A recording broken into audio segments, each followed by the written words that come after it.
Hi, everyone. Welcome to the Power Hungry Podcast. Another special episode today looking at the effect of the Russia-Ukraine war on global commodities. And I'm pleased to welcome a return guest for a second appearance on the Power Hungry Podcast, John Hanekamp. John, welcome back to the Power Hungry Podcast. How you doing, Bob? I'm good, thank you. So, John, you introduced yourself last time, and I know you've been in the commodities business for your whole career. But if you don't mind, give us a short refresher, a short reintroduction, if you don't mind. Another 45 or 60 seconds, please. Go. All right. Well, I'm part of the trailing edge of the baby boomers. So, I grew up in the '60s and the '70s, and my career out of college started in the grain business in 1980 in the Midwest. And I spent close to 20 years in the grain business at pretty much every level that you could achieve other than being the big man. And in 1999, the company that I worked for changed hands, and anybody that had a title was asked to take a check and have a nice life. And I got into the coal business, another commodity, but certainly as far as energy goes, every bit as important as food. And spent 12 years with Peabody Energy, buying and selling coal from every basin in the United States. Spent about 3 years in Europe, opening a trading office in London. Learned the European and global markets from that vantage point. When I returned to the United States, I eventually left Peabody and went to work for an Illinois Basin startup, which eventually became Alliance. And I left White Oak Resources and went to work for Alpha Natural Resources. Worked for them for 3 years selling thermal coal and listening to metallurgical coal activities and marketing for that 3 years. And for the last 7 years, I've been on my own, working with producers and buyers around the world for both thermal and metallurgical coal, trying to figure out which way the market's going and where you can find the best value on both products. That's a good introduction. And for people who want to find John, he's available on LinkedIn. You can find him there. So, John, I get your Monday newsletter, which I look forward to and is remarkable in how many different commodities you're tracking. But I was really intrigued, and one of the reasons why I wanted to have you on again is you said, I'm quoting here, you said, the real elephant in the room is not, you put in not in all caps, the real elephant in the room is not energy, it's food. The loss of Ukrainian wheat and oil seed exports is going to have major implications on the world economy sooner than you think. What are those implications? Those implications are that Ukraine is responsible for about 30% of the feed grains and wheat and oil seeds exported out of let's call it Eastern Europe for the world. And most of that goes into Africa and parts of the Middle East and parts of India and Southeast Asia. You cannot just stop exporting 30% of any supply chain and not expect serious ramifications. And a quick shout out to an old colleague of mine, Paul McAuliffe, who was a research analyst at Continental Grain and does his own work now. He pointed out that he sent a letter to the USDA secretary and begged him to free up what they call set-aside acres in the United States, ground that, because U.S. production is so strong, sometimes you actually have to pay farmers not to produce and put those acres into, they actually plant green, I'll just call it that. It can be a variety of different non-harvested products on those acres. But he literally sent a letter to the Secretary of Agriculture asking him to force farmers to produce those acres because of what is coming. And that would be the CRP land, the Conservation That's Reserve the Program. CRP, and I forget what the acronym stands for. Right, Conservation Reserve Program, I think. There you go. Yeah, thank you. Right, yeah. And so he's saying we need to produce more grain. We need to do it, and we need to plant now. yes, because the window is open for about 6 weeks, and after that, it ain't going to be open anymore. It'll be too late to plant, too late to harvest. Now, irrespective of that, even if we planted all those acres, we also have a major problem with transportation in this country. It's been impacting coal in the United States for the last, well, since our last podcast for sure, but which was was 4 months ago. You were on November 17th. I was just looking, and as we joked, or I said before we started recording, it seems like it's been years, given the tumultuous, cycles, tumultuous activity in commodities of all kinds. But so when you say oil seeds, so your point there is that we're going to restate what you said, is that we're facing a major supply crunch or just lack of supply for critical foodstuffs for potentially billions of people. Is it that dire? Yeah, because it's the poorer countries in the world that suffer the most because the price gets out of reach. It's no different than the price of coal getting to $300 a ton in South Africa, and the Indians saying, we can't afford it. Sorry. We're not buying it. Right. Okay. Or we cannot take the cargoes. And the same is true for feed grains and oil seeds. If the price gets too high, they have to reach out to the rich countries to try and subsidize or make that food available or face famine. And we haven't faced famine in the world for many years now. Okay. The abundant supply of feed grains and oil seeds with technology and everything else has been so good to the world, but all of a sudden we have this major problem. And Odessa in the Ukraine is where most of those exports, and I think it's pronounced Mariupol, they're closed.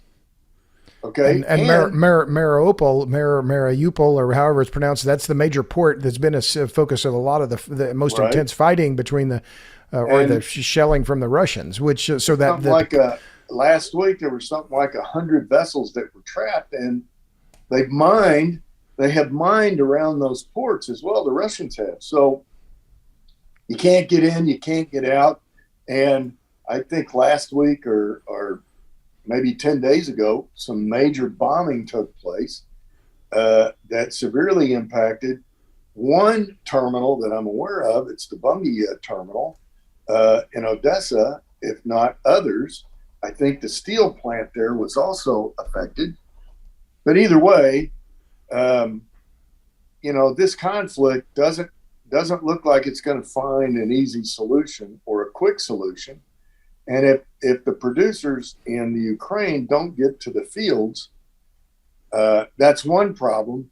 And if they don't settle this dispute and repair the ports, that's another big problem. Okay. So let's talk. Let me interrupt you there, John, because I want to make sure I looked it up. Tell me, so grains, I'm familiar with that, corn and wheat. Tell us what oil seeds are. It's probably sunflower seeds, maybe rape seeds, similar oil seeds that are produced in Canada. I think it's canola would be one of those. Rape seed you turn into canola oil. Yes. A common cooking oil. Sunflower oil, which is another common cooking oil. What else? Soybeans? Do they figure in that category? I think that latitude is too far north for soybeans. So it's the smaller pulses, if you will. Okay. So and they matter because of their overall role in the overall. It's cooking oil, right? Okay. It's cooking oil. That more importantly, and then of course, after you squeeze the oil and turn the byproduct into feed for animal feed, that's missing too. Okay. So it's the food for humans and the food for animals and the livestock. And so what you're so I saw Doomberg had an interesting piece just the other day on this very issue, but it was looking more at the fertilizer supply, talking about the cost of fertilizer, cost of diesel fuel, cost of propane, all of these inflationary aspects of the inputs needed to produce food. But you're talking more directly about the food production itself and the ability of Ukraine to grow and export it. And that's going to have, if they go through a growing season and can't produce, well, that's going to have impacts going forward for a longer period of time. Now, being away from the grain industry for 20 plus years, the commodity or the supply chain dynamics don't change, and we're already looking at record high prices for corn, soybeans, and wheat as we speak. And top that off with record high energy costs, although I see today oil prices have come down quite a bit. It all comes together that make both the supply and the affordability almost impossible for a large portion of the world's population. Because, well, as Alex Epstein puts it very well, I think, what did he call it? Hydrocarbons are the food of food. Right. So if we don't have the hydrocarbons, this is where one of the things I've thought about lately, I've been meaning to write something about it, but this all renewable lie, and that's what I've started calling it, is just the all renewable lie. Well, one of those aspects of that lie is, we just don't need hydrocarbons. Well, in fact, we need natural gas and a lot of it to produce the fertilizer we need to grow the food that we need. And that's never discussed in these, we'll just do it all with wind and solar and the rest of it. But well, I can tell you that input costs are double what they were last year. Okay. So a farmer here in the United States is looking at an input cost of close to $600 an acre. Okay. $600 an acre. So let's say the price of corn is $5 a bushel and you produce 200 bushel an acre. That's $1,000 an acre for that corn. Okay. Still got to dry it, so there's an element of shrink there. And you've also got the cost of the land rent, okay? Right. And land rents are well over $500 an acre. So what does the you're price underwater $100 an acre just to get started. So right there, the price of corn has to be over $6 a bushel for him to even think about breaking even. And when you think about $6 a bushel, you rifle that through the food chain on meats and oil seeds. If the price of soybeans is $16 a bushel, everything's twice as expensive as it was. Not only the inputs, but what that's forcing in terms of the final cost of the product before you even begin to refine that product and turn it into something that people can eat or convert it to protein. Okay? Right. And propane is a big part of that as well. That's one of the other issues here for particularly farmers use it for grain drying, for all kinds of uses on the farm. And propane prices, like diesel prices, are way up as well. So this is all of a piece. But your bottom line on you said these implications, and we've talked about. We're looking at famine. Do you think that that's a real possibility in the poorer countries? Yes. And there's no way to avoid. And at this point, there's no way to avoid it. And it's the combination of COVID, Russia, under ESG, under investment in hydrocarbons, all of these things together. Yes. There's I think we have a serious problem going forward. I saw here earlier this week an economic forecast that's already reduced global GDP from 4.2% to 3.4% this year. Right. Okay. And 3 weeks ago, at or around the middle of the month, Goldman Sachs took U.S. GDP down from I think it was 3.3% to 1.75%. Now, you get below 2% as far as US GDP, now you're in recession. You get below 3% global GDP, and that includes China, okay? Then you get global recession, right? And they're already forecasting China below 5%, regardless of the fact that the Chinese target, I think, is 6. So recession is almost inevitable now. Is that what you're saying? Well, I've been saying that for the last 4 to 6 weeks, that I think that's coming because these energy prices just are not sustainable. Okay, that we're going to see demand destruction because yes, of that, and it's going to just filter through the rest of the economy. I mean, think about it. All right. So, for example, last month, my power bill for my house, gas, and all the freaking taxes that I actually did a little bit of homework on. Turns out to be about 10% of the bill. But that power bill was twice what it was last year. Right. Okay? And that was February, right? And in Europe, it's 5 times what it was a year before. Right. Okay. So at what point do the Europeans begin to ration factories in terms of power? Now, which means less. Which means less. Means fewer widgets, fewer things being produced, fewer people. Not their jobs are going away. And think about this. There was a headline earlier this week, and I think I included it Monday, that they believe that they're going to have to ration diesel in Europe. Okay, so who's going to be affected by that? Are the farmers going to be affected by that diesel rationing, or are the commuters going to be affected by that diesel rationing? Are the vessel owners going to be affected? Right? I mean, they got a lot of work to do with respect to that. But the Chinese have already said that they want to increase domestic coal production by 300 million tons. Now, to put that in perspective, U.S. coal production, both met and thermal, is 600 million tons, give or take. Okay. Right. They want to increase 300 million tons in the next 2 months. They want to increase that level of production by that amount so that they can avoid imports, because they don't like the import prices either.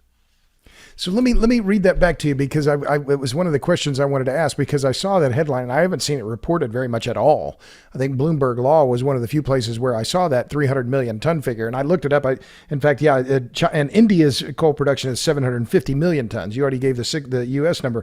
This is a massive increase in coal production for one country to do it, and you're saying China's aiming to do it within 2 months? They want to get to that level. Okay, so that their domestic production would be on the million more tons throughout the calendar year, but they got to get to that level of production on a monthly basis within the next 2 months. That's the order. And anybody that fails to meet that objective will be severely disciplined, and we know what that means. And this is coming from the NRDC, the National Reform and Planning Development Commission, right? This is coming from the highest levels of the Chinese government. But so the goal is China then eliminates imports of coal, so they're going to be at domestic production 4.3 billion tons, something like that. Is that right? Yes. About roughly. Yeah. And last year they imported, I think it was 178 million tons of coal. Now, again. A big part of that, a big volume of that imports is met coal. It might be 20, 30 million tons. Okay, the rest of it certainly didn't come from Australia last year, but it came from everywhere else that could export that coal.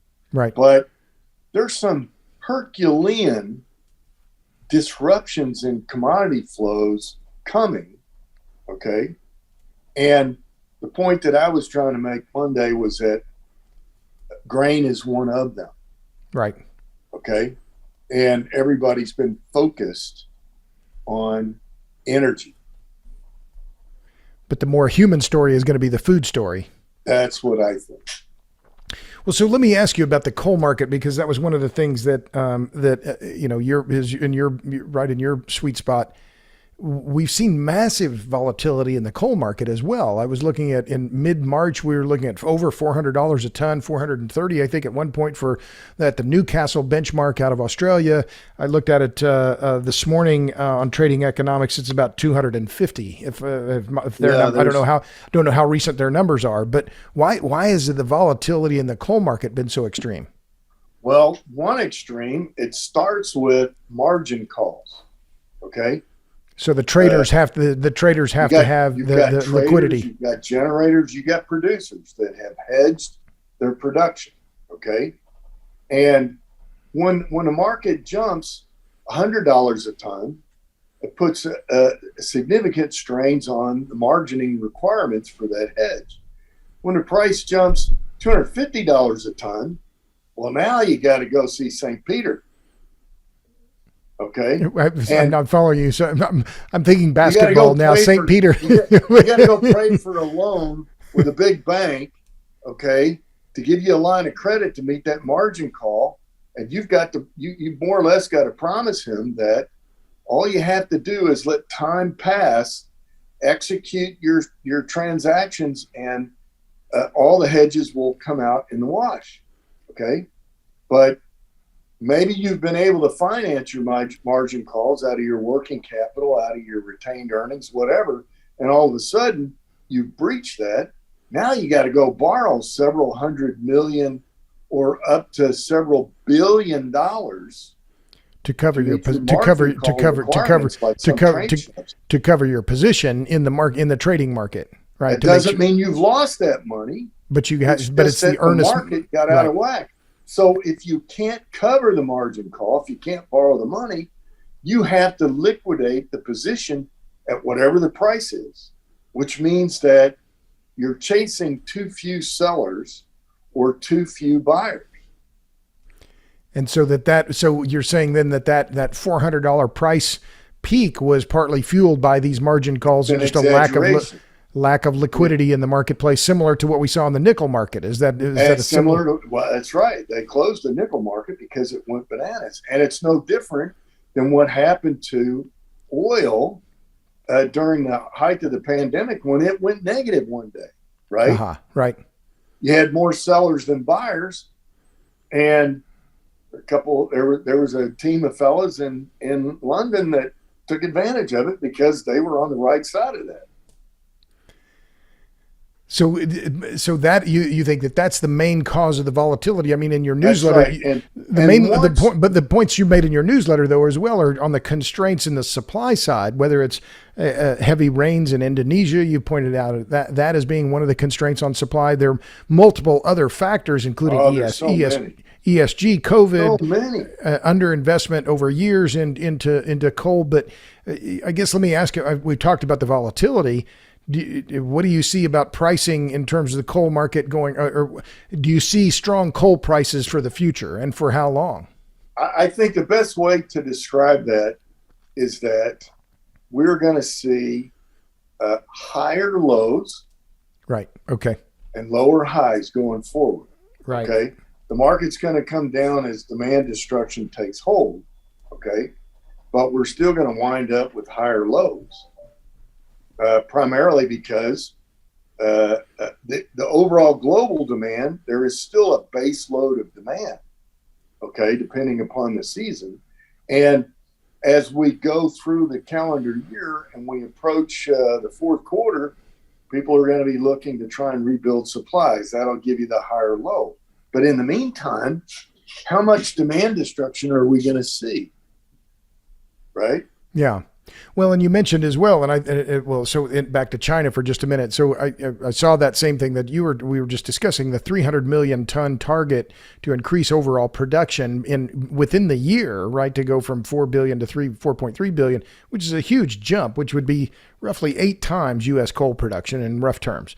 But the part that I thought was interesting as well is that China is also saying we're going to require a bigger stockpiles, and Indonesia is doing the same, right? That these countries are saying we're going to have a bigger stockpile of coal because we're not going to run out. We're going to prioritize domestic production, as you know, and which is easy to do in these command and control economies. Do you see? And the Europeans are talking about restarting idle or mothball coal plants. Now they can't do it in the UK because they tore them all down.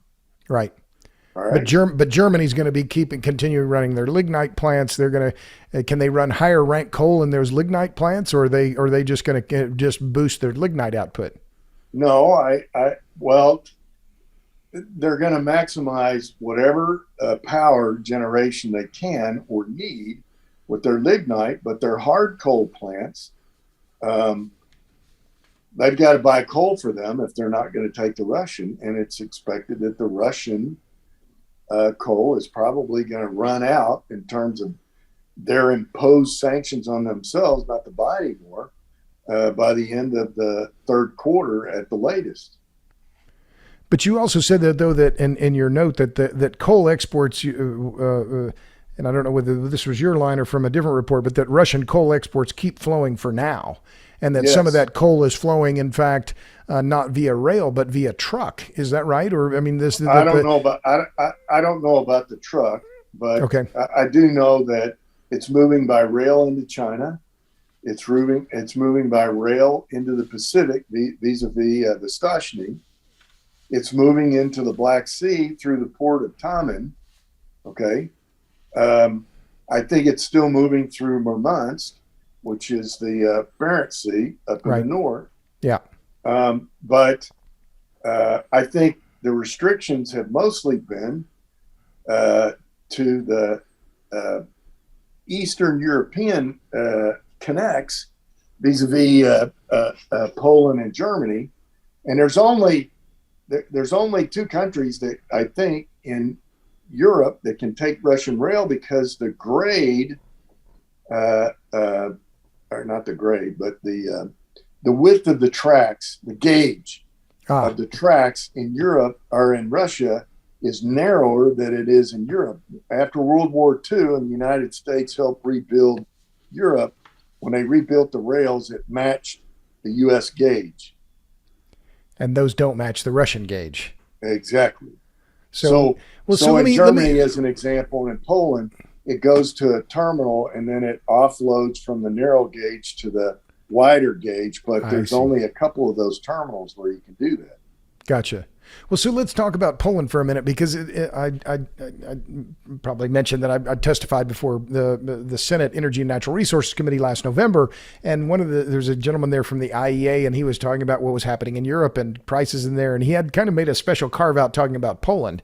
But Poland has also really ramped up or made it clear that they're going to rely on their own domestic coal. They have a lot of history with Russia and all of it's bad. So Poland, can you talk about the Polish market a little bit, about what's going on there and how Poland's looking at the coal business? To be honest, there was the last that I heard about the Polish market before the Ukrainian war broke out was that the Poles were going to be fined heavily by the EU for every day they didn't reduce their coal production. Right. And the Poles said, sorry, we're not going to reduce our coal production and we're not paying the fines. Yeah. And now I'm sure that's all going away because Polish coal is very similar to U.S. Central Appalachian coal, and Germany needs that in the worst way. And if anybody's got more influence on climate policy in Europe, it's Germany. And the new chancellor there has kind of done a 180. Right. But they still said they're going to close their nuclear plants. I mean, how crazy is that, Hanekamp? Well, I saw that and I thought, okay, wait a minute. Now, they closed 3 plants in December. Why wouldn't they reopen them? And then they have the invasion, and the Green Party, who's in control of 2 of the key ministries, says, oh, no, we're going to go ahead and close the remaining nuclear plants. We're going to go ahead and close them this year. I thought, my immediate reaction was, you just can't fix stupid. I mean, what do they think? Well, here's the thing. And, like anybody that's married to the climate change religion, nothing will change your mind until the lights go out. Okay? So, it has to get even more extreme. It has to get even more extreme than it is now. Exactly. For them the only way I can answer that stalemate. For them to, well, let me see now, really mix them up. To have the come to Jesus moment is going to require a blackout or something. I'm really mixing my Well, metaphors I here. was really startled when I read that their intent was to build more renewables. Well, they got more renewable capacity than they can use. And, it's one, if the wind doesn't blow, it doesn't make any difference how much renewable capacity you have. You can only generate so much electricity from a whiff. Yeah. Only for know that only so sounds much childish, but electricity from a what? I'm sorry, from a what? a whiff, A whiff. Oh, a little bit of wind. okay. I got it. You ought to know that being from Texas. Well, believe me, look, this is one of the issues that I think is really so remarkable is this, these calls after the crisis in Texas, after the crisis in Europe. Oh, we just need more renewables. Well, you've said it a different way, but my line is you can cover all Texas, you can cover all Europe with wind turbines. You can't make the wind blow. So, We have to remember that in practical terms, there has to be balance, because if you don't have balance, you upset too many of the supply chain issues that also impact your ability to build renewables.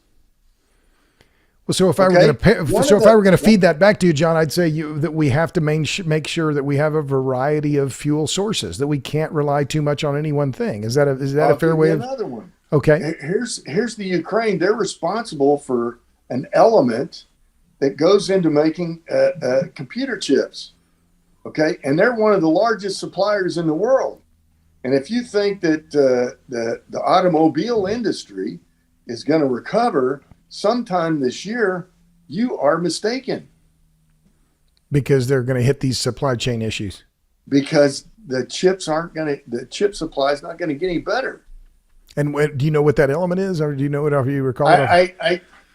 My problem is being 65 years old now, I can't remember stuff unless I write it down, and I didn't write it down. Well, so let me ask about, I was talking to, we have a mutual friend, Chris Peterson, who I know has been in touch with you. And Chris is a dear friend. And so I called him before I called you, or before we got on this call. And I said, well, what should I ask Hanekamp? And he said, ask him about fuel switching. So I thought one of the interesting things points you made in your newsletter this week was you did some comparisons on cost of fuel, cost of coal on a per MMBTU basis. So API, which is that Appalachian, API2, which is Europe. That's European coal, now selling for about $11.75 per million BTUs. And just for reference, at Henry Hub today, I don't know, natural gas is selling for about $5.30. I didn't $5.50. $5.50 today. But an API4, another app coal is $11, or another European coal, $11, and Newcastle's about the same, $11.30.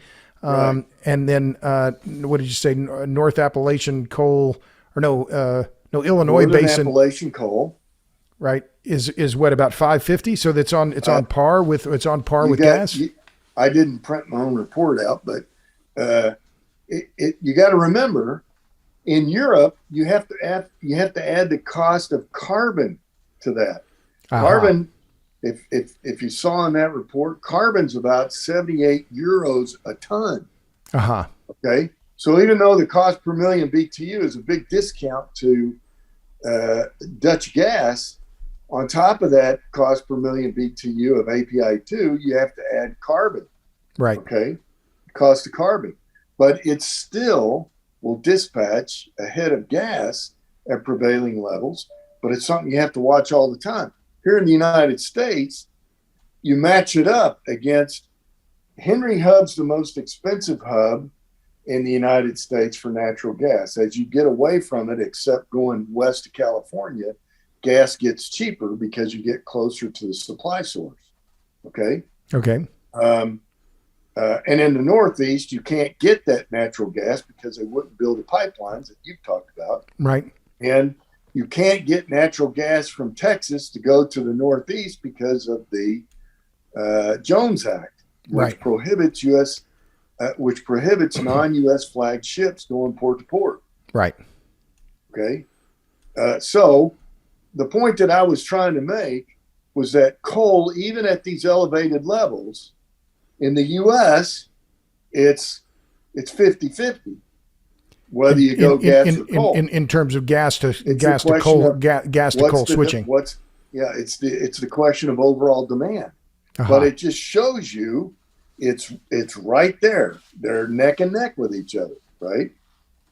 in the U.S., but in in Europe, the U.S., but overseas, coal beats hands down natural gas, both in Asia as well as Europe. and that's because the price of gas at TTF, which is the Dutch trading hub, I think today it's at 30. The front month price is $32, so nearly 6x what it's selling for in the U.S. Yes. You add in the carbon price, and that's going to be far in excess of what you can buy the Right. So the coal for. If you take Henry Hub and you add $5 to freeze it and put it in a boat, add another $3 to get it to Europe, that's really the landed price or the cost. Let's call it a cost basis, and then the differential is the supply demand fighting for equilibrium. So right? $14 say to get it there, to buy it and get it there, but you can sell it at TTF for 30 or 35, and then you still have to pay the carbon price. Right. That's for the incremental ton of LNG. Right. Okay. Most of this gas has already been sold, and the only way it becomes spot is somebody says, I don't need it. I can burn coal. Right. Or I can burn oil. Right. And for a window of time there, the Europeans were looking at the ability to burn oil. Now that's gone. So this is part of that broader return. Is it fair to say a broader global return to coal? I mean, this idea, the Sierra Club and funded by Michael Bloomberg, $500 million for the Beyond Coal campaign. The world I'll ask the question, is the world recarbonizing, or was it ever decarbonizing? I think here's a better way to look at it. Okay. At 4.4% global GDP, energy is fighting with each other to find equilibrium between renewables, fossil fuels that are being taxed with carbon credits, and that's it. So, and coal. Okay, so you got oil, gas, coal, renewables that are also being taxed by carbon credits, all fighting for that equilibrium at 4.4%. As that GDP comes down, and the IMF took it down from January to February from 4.4 to 4.2. One independent forecaster took it down to 3.4, and I'm waiting for the IMF somewhere in here to put out a new report, but I suspect it'll be every bit as close to 3.4, if not lower, here in April, okay, with an expectation that before we get to the end of the year, we're going to be below 3% global. And at that lower growth rate, then renewables are too expensive? Is that where you're going with this, or that hydrocarbons are just more growth rate? At that lower growth rate, we have destroyed enough demand that prices come down and we find a lower equilibrium. Okay. But because we've got so much switching going on in Europe away from one supplier to the rest of the world, okay, and the ton miles, if you will, hauling coal from Russia into Europe is a lot shorter, is a lot fewer ton miles than hauling coal from Australia to Europe, right, or South Africa to Europe, or Colombia to Europe, or the United States to Europe. Okay, but either way you want to look at it, as GDP increases or decreases, and the sweet spot for the world is right around 3%, where everything's manageable. Okay, but above 3%. Fossil fuel prices begin to get, and supplies begin to get stretched, and prices move higher, and vice versa. Gotcha. That's the one thing that I've learned that I pay really close attention to over the last 22 years is world GDP. Because that's going to U.S. GDP. If we get above 2%, things are good. The economy hums along. It's just great. Okay, 3%. Man, everybody's doing well. Below 2%, we've got a recession. Okay. And all of those factors are going to affect all forms of energy consumption. If this country goes into recession without all this, what I'd call excessive, to be polite, spending by Congress, the deficit's going to go haywire, because this year alone, the U.S. government has collected some on the order of 350 to 400 billion additional tax revenues, right, because of the stronger economy. Okay, I'm sorry, that was in 21, and the expectation is 350 this year. Okay, but if we fall out in the back end of this year, that's going to be heavily disappointing, and we'll have to go out there and compete with the economy. The government will, to borrow money, or they'll have to print more, and that only ruins any efforts on inflation. Which is all bad for the low and middle income consumer. It's bad for all of us. Right. But they will be impacted the most. I tell you what, one of the most interesting things, and I learned macro and microeconomics at the University of Chicago. Macroeconomics is a lot about what we've been talking about. Microeconomics is the decision that you and I make and the feeling that we make when we go into a grocery store or a department store or go to the gas pump. Right. Okay. When we go to the gas pump and we're filling our tank up at $3, we have a different feeling than we do when we're filling it up at $6. Right. At $6, we're not passing the guy on the freeway anymore. We're just sitting there doing the speed limit. Right. And the only morons that are passing me now on the freeway are the guys driving Teslas.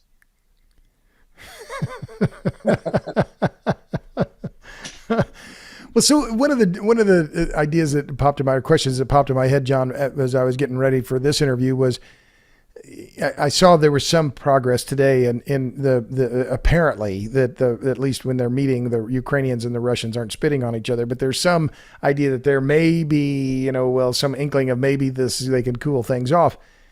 If we were able to say, well, the Russians now, they say a mea culpa and go back to Moscow or whatever, and that, that if they're able to call a truce, how long will this economic dislocation from this? We talked about the wheat market, the grain markets from Ukraine, but these sanctions, all these other effects that are already in place now, is this going to be a years long workout to reintegrate Russia back into the USA or to the global economy?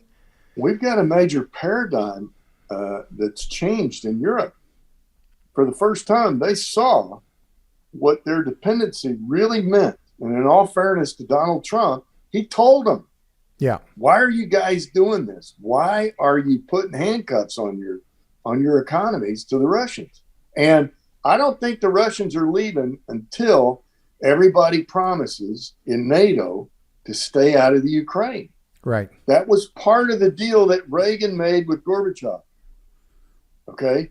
That was part of the reaffirmation that Bill Clinton made with Putin. Okay. And why these guys keep pushing into the Ukraine, I don't understand. What's so important? This is Putin's. This is Putin's backyard, and I know what's so important in there that they have to get 300 kilometers from Moscow. Why is that important? I don't understand. I don't know. I don't know what drives that or who's driving. Right. Okay. But as far as Russia being, if there was some truce or, that maybe by the end of the year, this fight, the fighting, we can pray starts, tapering off, or they come to some accommodation. This Europe has, you say this is a paradigm shift. So Europe is destined to not be as dependent on Russia for these key commodities, coal, nat gas. Not key commodities, energy. Okay. So are you saying that there's going to be a permanent that Europe isn't going to go back? That this is going to be a long-term realignment along energy lines with That's Europe? That's my understanding. That Europe is going to be more aligned with the West, with the other Western countries, and saying we're not going to depend on Russia. And but does that push then? Joel Kotkin and I talked about this just recently. Does that necessarily push Russia closer to China? Then is that another one of the likely outcomes? It means that Russia's going to have to build more infrastructure to go east with a lot more of their energy. I mean, it'll all get consumed, right? It's just that instead of the U.S. exporting, half of the LNG to Asia, right? It's going to wind up going to Europe, and maybe now, although I saw where I think it was the Taiwanese came out with an LNG tender and said, Russia, you guys don't need to respond. We're not buying. So it's the Pacific that I don't have as good a feel for their response to what Russia's doing in the Ukraine, because those headlines just don't get out here in the States much. Right. Our media seems to only be covering what the White House wants them to cover. Okay. And as I pointed out this past week in that letter, nobody covered the attack in Riyadh, Saudi Arabia, on the oil assets there. Right. That's pretty darn significant. Yeah, I saw that. You said that. You asked it. Did anyone hear about the bombings that took place in Saudi Arabia this past week? Saudi supply disruption reappeared with oil storage facility taking a missile hit in Jeddah, presumably from Yemen's Houthi militias. So, well, I didn't see that until I saw it in your newsletter. But let me jump back, if I could, to just to the coal market for just a moment here, John. So. Yep. I've written about the coal business for a long time, and I had a long chapter in my fourth book, Power Hungry, about the resilience of coal. And I think, Joe Kraft, and Joe helped me get into an Alliance Resource Partners mine in Western Kentucky. It was really a remarkable experience. I don't want to go back underground. I've done that once. I can say, I got it. It's fine. But why? It's one of the questions I really wanted to put to you. Why has coal been such a resilient fuel? Why does it just keep, despite all these, efforts to eliminate it? The PJM, they're closing a bunch of coal plants this year, which I think is a bad idea, especially now. We're still seeing this push to close coal plants in the United States. I'll ask the question. So why is the coal business, why is the coal as a commodity, why has it been so resilient in the global marketplace? Because the infrastructure is there. The infrastructure has always been there. Okay. And I guess the other best example I could give you, whenever the energy markets get in trouble, the cheapest, most dependable fuel that you can always go back to is coal, provided the labor is there and the transportation is there. Okay. It kind of reminds me of whenever I was in a tight spot and I was experiencing something I'd never seen before my dad died, I could always call Dad. Right. What should I do? Right. My son does that for me today. Okay. But when that's gone, you have to go back to what you learned. And what the world has learned is that you can always go back to coal. It's cheap and it's always there, and the infrastructure is still there. Yeah, I like that analogy. The world. Would you say the world has learned it can always go back to coal? And I guess it's just also just the scale of the market. As I think about it as a flywheel, there's just a lot of inertia behind that system, right? A lot of parts, a lot of the network has been built. We know it works, and I guess I would twin it with the demand for electricity. That countries are just, I call it the iron law of electricity. People, businesses, and countries are going to do whatever they have to do to get the electricity they need, and demand for coal is part of that. And let's remember, because coal is inexpensive, relatively speaking, okay, it's the equilibrium that you drift back to. Because it was the foundational fuel for the electric market? The infrastructure's there. You can always go back to it, all right? Everybody tries to get away from it, but you can always go back to it. And what drives that you pointed out so many times, Robert, is cheap energy is a foundation for living standards. Right. Okay? And when that energy gets explosive in terms of cost, the only way to bring it back to an equilibrium price that we can all live with in terms of the cost of energy is that we have to go back to the cheapest source. Okay. The problem is year after year, and now Last week the SEC came out with this edict that said now everybody's going to be accountable. It's not just going to be the fossil fuel producers, but all the consumers are going to be responsible. Okay, it's for me, it's just more work for the attorneys. Okay, because they're going to sue. No offense against attorneys, but a lot of this government regulation, the people that benefit the most from government regulation are attorneys, right, or attorney firms. Sure. Okay.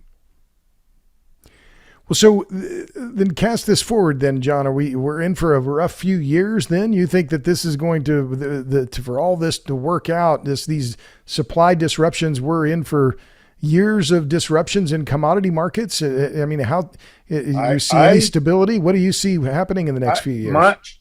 I'm trying to follow GDP, global GDP. All right. If that goes too far down, that's a problem. Okay, we go from boom to bust. Right. Okay, and that only makes the return to equilibrium of, let's call it 3% world GDP, a real problem. Just like we saw during 2020 with COVID. Right. We went too far on the downside. Okay, now we're going too far on the upside. All right, we've got this extreme volatility.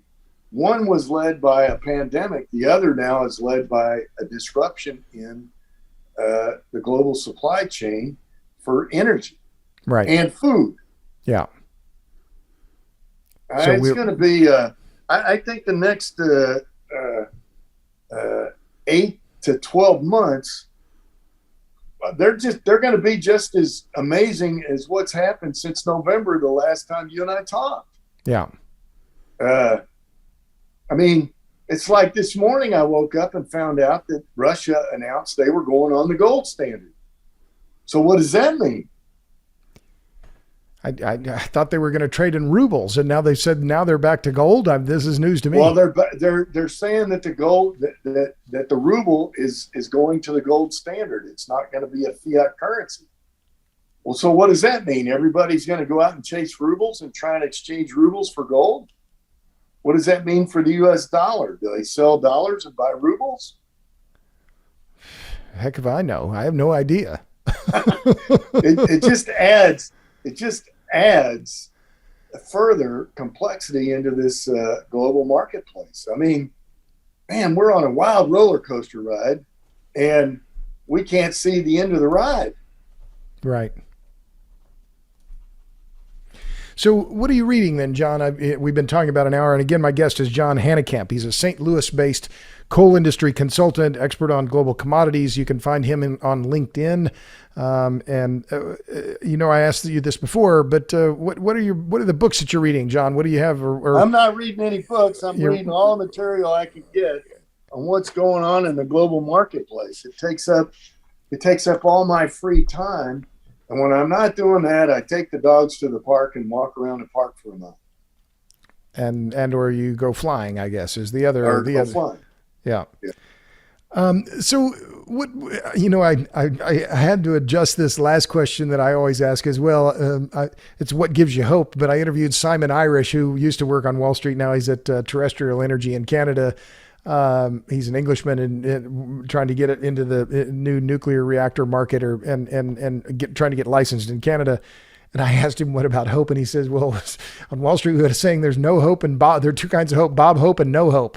So what makes you optimistic when you look at this? I'm optimistic for my children. I'm by nature more optimistic, but we've talked about a lot of things here that are in a chaotic world, in a volatile world. What gives you optimism? What gives me optimism is that there are still enough of us who have earned this journey through life and who have taught those principles to our children, who also understand that anything and everything that you want to accomplish in this life, you have to earn it. And it doesn't matter what country you come from, what race you come from, or what religion you believe in. The only way to earn this. The only way to succeed in this life is to earn it. That's what gives me hope. Okay.